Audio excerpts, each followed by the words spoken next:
कोलकाता में 9 अगस्त की सुबह आरजीकर हॉस्पिटल में डॉक्टर से हैवानियत और हत्या का मामला तूल पकड़ता जा रहा है। आए दिन इस मामले में कई नई बातें सामने आ रही है। केस की जांच पहले से ही सीबीआई कर रही है, लेकिन अब इस केस में ईडी की एंट्री भी हो गई है।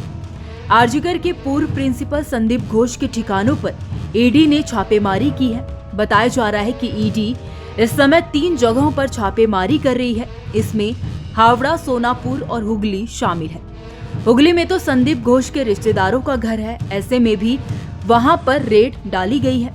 बड़ी बात यह है कि संदीप घोष इस समय सीबीआई की रडार पर है। कई दिनों से उनसे पूछताछ हो रही है। कोलकाता रेप मामले में उनकी भूमिका को संदिग्ध माना जा रहा है। वारदात के बाद उनकी तरफ से लिए गए एक्शन पर भी कई सवाल उठे हैं। इसी वजह से सुप्रीम कोर्ट की तरफ से उन्हें कड़ी फटकार पड़ी थी और बाद में सीबीआई ने उन्हें गिरफ्तार कर लिया। इस समय संदीप घोष कई दूसरे मामलों में भी फंसे हुए हैं। उसमें सिर्फ यह कोलकाता केस शामिल नहीं है।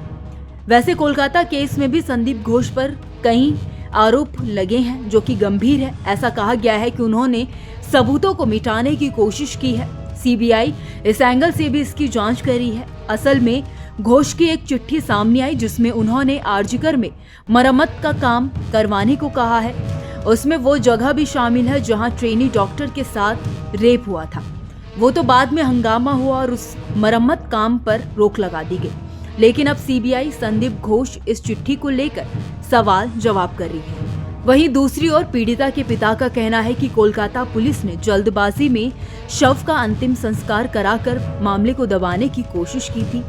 उन्होंने आरोप लगाया है कि कोलकाता पुलिस के एक वरिष्ठ पुलिस अधिकारी ने इस मामले के सामने आने के बाद हमें रिश्वत देने की कोशिश की थी। उन्होंने कहा कि कोलकाता पुलिस शुरुआत से ही इस मामले को दबाने की कोशिश कर रही थी। पीड़िता के परिजनों का कहना है कि अपनी बेटी को न्याय दिलाने के लिए वह जूनियर डॉक्टरों के प्रदर्शन में शामिल हुए।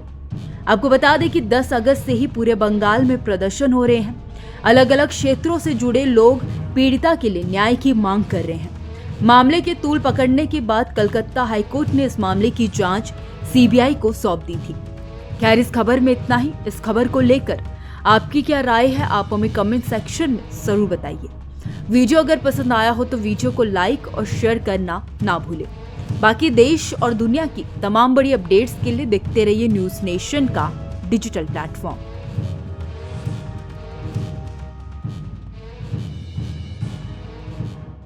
न्यूज नेशन अब व्हाट्सएप पर।